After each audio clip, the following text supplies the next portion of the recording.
Thank you. So, Daniel, it's your turn now. You present my favorite bank.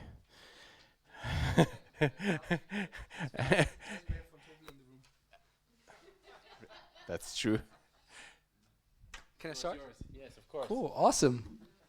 So, it's me, the last one before we have gin and tonics. Um, it's always difficult to be really the last one, but I really try to give you an overview about what we are doing at UBS. Let me start with two things. First of all, I don't have a disclaimer. So, everything that I'm going to share with you works for UBS, but might not work for you. That's number one. Number two is you can copy and paste. I absolutely believe in sharing and abundance, and you can have everything that we have here. You can really copy for your company because what I'm going to show you is really detail. So it's not a high level presentation, it's not like a thoughtful piece as we have heard today, and I really liked it. I really give you hands on examples of what we do at UBS. Even though my colleagues here from Fontobel are there, who are just next door in Zurich, but that's all fine. You can copy because at the end of the day, they will come anyway to us. Um, for those of you who have never met me, my name is Daniel Neubauer. I'm the global head of GWM for talent development. I'm responsible for 25,000 people when it comes to development and talent, which is an awesome job. I love it, as you can hear also from my passion and energy. I really love what I do. I have an amazing team, and actually, I'm still pumped that I can run a session again with a lot of you again in a room because I really missed this. I really like the stage, as you can see. So to quickly go through this one. So there are going to be 5 parts of this presentation about what is it that we want to achieve with our key talent program. Number 1 is objective. We want to build a successful leadership pipeline for GWM. So that means we really want to have the best leaders in the industry. We want to have people actually who will go one day maybe to Fontobel, maybe to Credit Suisse if they still exist, to Deutsche Bank or to any other bank or even to any other pharma company, because we really want to have the best people in the industry. This is really important to us. So what are the OKRs? And here in this case, the key results. We really want to move 35% of our people into new jobs within the next 18 to 24 months. We also, as you can see, we want to ensure that 90% of all our participants have a strategic career discussion with a recruiter to make sure actually that we can place them. And then last but not least, really want to make sure that we actually increase our retention with our top talents. So I can tell you already now that we overachieved all of these results. We have 63% of all key talents moved. We're talking here about 200 per year. On director level, we're talking about 130 on executive director level and 30 on MD level, managing director level. So that's quite senior, as you can imagine. And this is quite interesting. We are actually an award-winning program. It doesn't show here now. I don't know why. Maybe the gifts do not work. But we won with this program already twice gold from Brandon Hall and twice silver. And also once bronze for best talent and learning development program. So really something I'm really proud of. The good thing is we're not doing it all by ourselves. We do it with partners. We do it with PCA, which is an experiential company, because I absolutely love experiences. And I absolutely love experiments. So we will never have a program where people are just sitting around and we try to educate them skills. But actually what we try to do is we're connecting people. And actually we can do this very much now, right? You're sitting at a table and you might have not actually spoken with everyone. Why don't you just reach out to one person at your table and just tell him A, your name, and B, what are you going to do after COVID? Let's do this now, quickly. One person at your table that you have never spoken to today.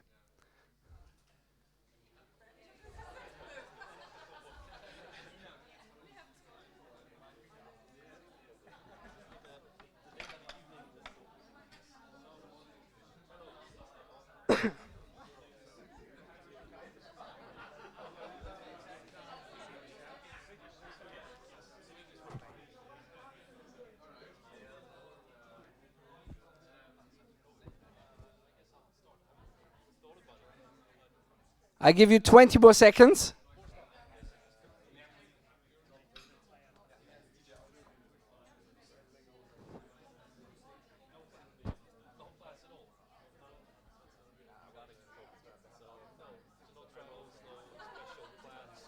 All right, 20 seconds are over.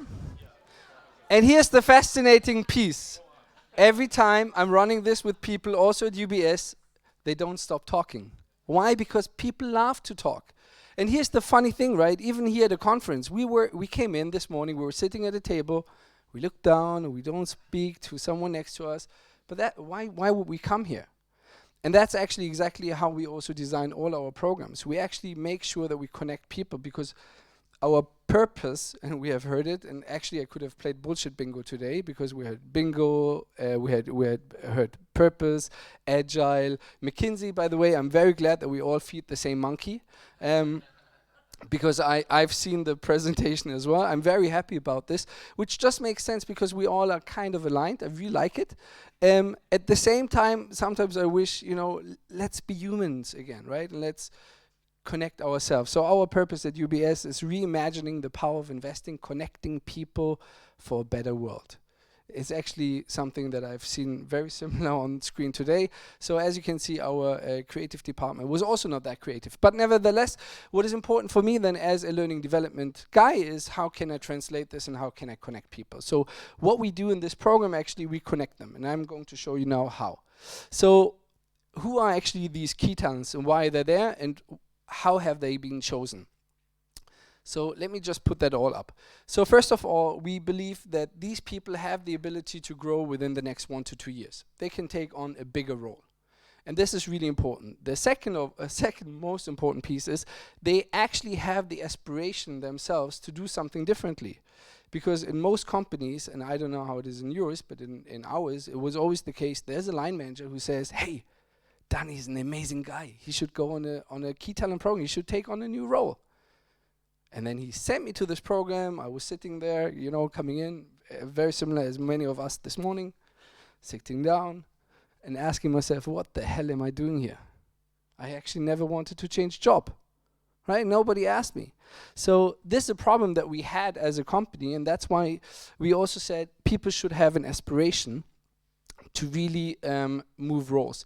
And then actually, there are other two things which I think are not hard criteria, but still quite important. So when these, maybe just go one slide back. So when we are here, right, it's really important that business really identifies the right people, but that also means that we need to have conversations with individuals beforehand. And this didn't happen in the past, but it happens now much better. So how does it look like? This is the entire journey that we have. So what we actually do, and I'm going through it one by one to show you how we're developing people within 18 months. And I can tell you from the feedback that we have now, which is a 4.9 rating, actually on almost all modules on a 5-point scale, it seems to work at UBS. I don't know if it will work at your company, I'm very frank and honest, but it works for us. So what we have actually is we have the information on nomination, which is line manager, we have the kickoff and affirmation, which is the first part. Then we have skip level meetings, and then we have webinars on positive leadership, or the leadership trilogy as I call it. Then we have the development days, career conversations, development planning, Future of Wealth Management Summit, and then complementary elements. I'm sure you have all seen that as well, and you will say, nothing new. Yeah, could be. There might be one or two things that you might think, that's really cool, I really like this. Maybe this is going to help us to drive internal mobility and to really build up a huge and successful leadership pipeline. So let's go quickly through this. If you look at the skip level meeting, and I'm really going through it in a second, is actually we figured out that line managers are not rubbish, but they have actually no impact on your next step. Right? Think about your own careers. Think about how often your line manager actually gave you a new job. Very randomly, right? What normally happens actually is that the boss of your boss might give you the next job if you stay with where you are. If you move somewhere else, it's actually even someone else. So we figured out actually, you should not have your first career conversation with your line manager, but you should actually have it with your line manager. Because this individual actually has much more power to take the really important decisions. That's number one. Number two is, we want people to give back. As you can see, I'm a strong believer in giving back to people.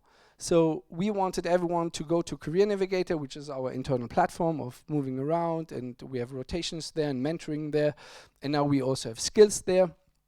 And we want to tell people, put yourself out there. Tell people of what you're really good at. Because if I'm looking for someone who's really good in presentation or good in finance, etc., they should reach out. Then positive leadership, I'm going to talk about that a little bit more, is really about what kind of leadership styles do we want to have in a new world. And I think you all agree, and we all heard it today, we need different leaders today than actually we had in the last 20 years. Then we have the development days as well. For our ED key talents, we have an assessment center. I'm going to talk about that as well. And then we have career conversations, number 4, where each and every participant is going to meet a recruiter. And all of them have a half-hour discussion at least to really talk about their career aspirations. Where do they want to go? What is it actually that they really would like to do? And I think this is really important, because if we don't do this, it's very difficult to move people around. It's just luck. But our recruiters are working really closely with the business to make sure, hey, I have here someone who's a desk cat, for example, who always want to go to Asia. I see we have a position open. Let's take them first. And actually, it really works. Then we have, again, the skip level meetings to check in how it works. And actually, by number 5, we stop the personal development. From 6 on and 7 on, we actually focus on the future, because we expect leaders to drive actually business growth for the next couple of years. So the Future of Wealth Management Summit actually helps people to understand what's going to happen in our industry, what's going to happen in the markets. If you really think about it, banking, right? And we just got a new CEO, and we had ING this morning. We are really in the typhoon, as I would call it at the moment, of digital transformation, right? Because at the end of the day, you can really easily digitize banking. If you really think about it, retail banking, right? Who of you has e-banking? Hands up. See? If you would have asked the question 5 years ago, maybe half of you. The question now is, how much can we digitize actually moving forward, right? And, the first were the telecommunication industry, right? And the car industry and the transport industry who were digitized. Now financial industries are really in the middle. And then the last piece, again, is the individual components. So let's talk about that a little bit more. So webinars, what is it that we actually do? And I just give you the overview about what we're doing at the moment. We believe if you really want to be a great leader, then leadership is the ability to create a story that affects the thoughts, actions, and feelings of others. That's a saying by Howard Gardner, who said leadership is the ability to create a story that affects the thoughts, actions, and feelings of others. So based on that, we decided, let's talk about how can we lead better with our heart, how can we lead better with our head, and how can we actually lead better with our hands. Part heart is actually really focusing on values. Who of you really knows their values? 3, 4, 5, 6? Because at the end of the day, values are guiding us, right? Mine are family first, enable people, change things. Very simple. 3 things that I really have, and this is really something that I really drive, and which drives me every day, more or less. So heart is important if you want to have new leaders, because without these leaders who know actually who they are and what they want, it's very difficult. So we have 90 minutes. We have, as I said, 250 people. We have 5 webinars. We have a lot of breakouts, lots of breakouts, because we really want to make sure that people can have the discussion to talk about their own values. When we talk about head, we talk about what is actually the challenge that we're all facing, right? Silo thinking we heard this morning. We heard the challenges of bureaucracy. Someone else should take a decision. So head is really the logic. How can we actually overcome this? And also here in really small groups, we work again with people to think about how can we actually solve these issues. As you can also hear from my language, it's about thinking. That's why we do it with our head. And then when we talk about hands, is really how do we drive the new normal? How can we come up and lead differently today? How can we actually engage and motivate people also by using head and heart? So it's actually bringing it all together, and it's actually really interesting to see how people get together. We're also breaking down here, because I, matter of fact, don't believe in ranks, which is a problem if you work for a big bank. But we put here everyone together. We put directors together with EDs, together with MDs. Because at the end of the day, a leader is a leader. So this is really important, because this should help you to identify who you are as a leader and where do you need to go. Then here's just an example again. As you can see, this year we were driving it, or normally we do it with webinars, right? You have your committing to action. So you really have things that people need to do and need to drive forward. On the top right, you actually see the overview. We call it here for the directors, but matter of fact, EDs are also there and MDs as well. So the next piece actually our development days. And this is actually what I love most, because this is just crazy what we do there, because again, I love to play, right? So we are working together with PCA, who are UK based, who are quite crazy, as I am. And we just put people into different experiences. And one of them that I really like and love is the bazaar of change. So people come in the morning, don't expect anything, right? Because normally you would expect a normal training. And then at the end of the day, it looks like this here, right? We have artists, we have coaches, we have a philosopher here, we have an artist here on the top, we have the Rube Goldberg exercise. Because at the end of the day, you can talk about, let's be more innovative and let's be more collaborative.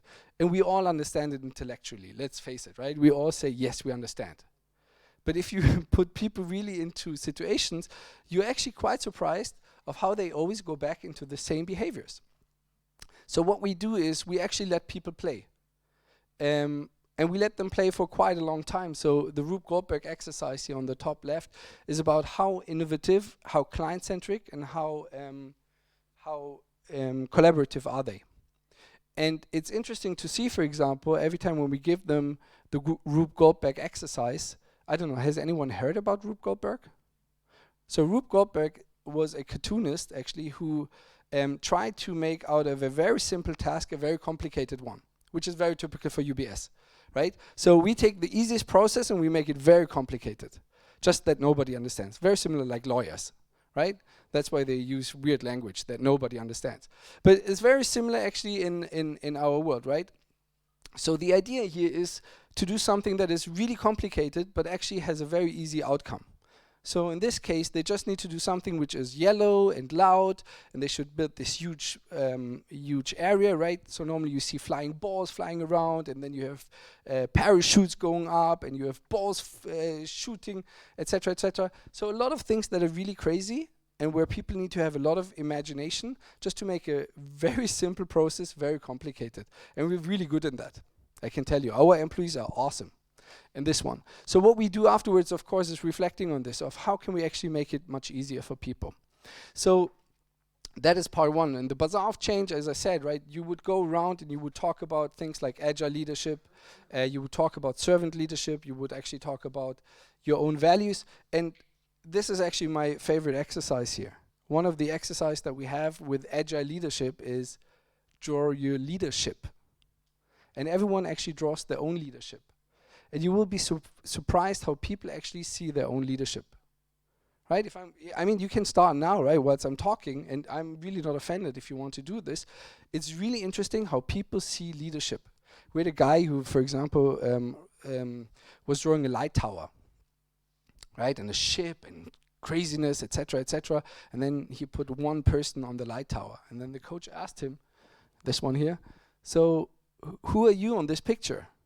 And the person said, I'm the one on the light tower. I give everyone the direction. I tell them because I'm the leader. And, you know, super energetic. And then the coach asked, but there's no door at the lighthouse. How do you go up, or how does anyone come to you? And it's really interesting to do this exercise as well, right? To get the experience. So when we talk about leadership, it's really for us about what kind of new leaders do we want to have. And clearly we have a house view leadership at UBS, where we really want to make sure that we're inclusive, that we're agile, that we're innovative, and all these things come out here. And as you can see, people are actually participating. What we then focusing on is the Future of Wealth Management Summit. And we were just running it the other day, and actually it gives me super much fun, because it's a 3-day conference that we have, this year unfortunately virtually or hybrid. But normally we do it in Shenzhen, which is in China, which was a 40,000 people city, and it has now 14 million people within 40 years. The whole city is electric, and it's actually the home of Tencent, Ping An, etc. Has anyone heard about Tencent? Yeah, it's good. A lot of people actually at UBS have never heard about Tencent. I mean, they have a market cap of 570 billion, which is 10 times bigger than UBS. And with their WeChat app, they have 1.2 billion clients. And they actually disrupt everything at the moment, especially the banking industry. You can pay with it. It's like WhatsApp, right, for us Europeans, but they can do everything. So there we really focus on digitization, for example. And we do this for our APAC colleagues. We're running the same thing in the US. There for example, we went to the United Nations because we talk about geopolitics. Talking about what are actually the implications and the future actually of China-US relationships. What is happening in Europe at the moment? What's happening with Russia? What is happening in the Middle East? So a lot of things that you can see here, right, which is then focusing on growth pieces, are going in there. If we look at customers, for example, this year we had Leo Zuchard. I just shared it with you. Leo Zuchard is maybe at the moment one of the biggest mentalists that we have in the world. He's quite expensive, but the interesting piece about him is he can read the minds of other people, or at least he pretends to, right? That's like the Uri Geller. Everyone knows Uri Geller in Europe, right? So he's actually the good Uri Geller, right? Uri Geller is the Fiat. He always talks about him, I'm the Ferrari. I don't know if that is true, but he's actually quite impressive. Because we said, if we look at banking nowadays, banking is changing, right? How can we read the minds of our clients? How do we know actually what our clients want? And this is really interesting. And here also we bring in quite a lot of stuff on behavioral science. So we bring in nudging as well. We look into different companies actually who can help us. Quite interesting. And then of course for almost all companies at the moment, sustainability is really important. We also have sustainability as one of our pillars now to drive it forward. And if we look at this one here, right, here's the mentalist who had how do you call them again? The Ruby cubes, exactly. Who just had like 20 of them, and all of a sudden UBS came out. Don't ask me how I did it. Then we had people on Zoom. Here we had our president from Middle East and Africa. Here have the president from Hong Kong. So it's really leader-led.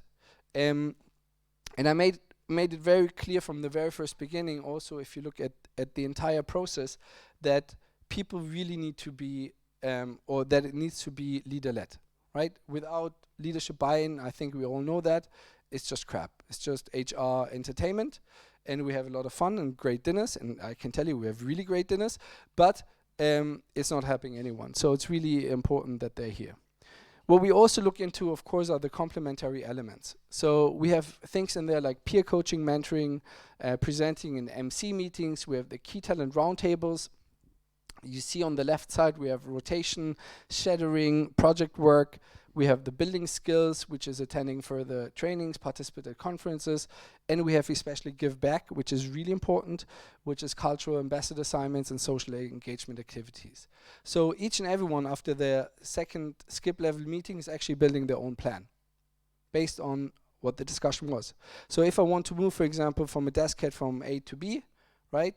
It's actually, I don't need to get the skills and etc. I just need to get other stuff, which is exposure to the right people. I maybe want to do a rotation, etc. So it's really interesting how that works. We also have people who have changed country during the program, so it's quite interesting to see. So as I mentioned in the beginning, the most important piece for us is we only want people on this program who really want to be part of it. That's why we have an affirmation process in there, and I'm going to skip this one, but these are the expectations, right? In a nutshell, we expect from our key talents to be there when we want them to be there. We expect from their line managers to support them on their entire journey and to help to develop them into a new role within the next 18 to 24 months. And this is super difficult for a lot of line managers, because at the end of the day, it's let go your horses, right? Let go your best horse that you might have in your team. But I would say at the moment we have educated them quite well that we are one company and they're actually doing it for the benefit of the organization. And then last but not least, our commitment is that we are there to really help and provide an awesome program. So as you can see, we asked them now to have a discussion after this presentation that I shared with you now, which is very similar, to discuss with their line manager, do they actually want it? And interestingly enough, when we were running this for the first time 3 years ago, we had around 20% of people who said, I have actually zero interest to be moved around. I really don't want to take on a new job. And the reason also for that one was it was absolutely not clear, what's going to happen with them. So a lot of them were really afraid. So we told them, we understand. If you don't want to participate, it's no problem. We're going to find something different for you to actually match your personal development.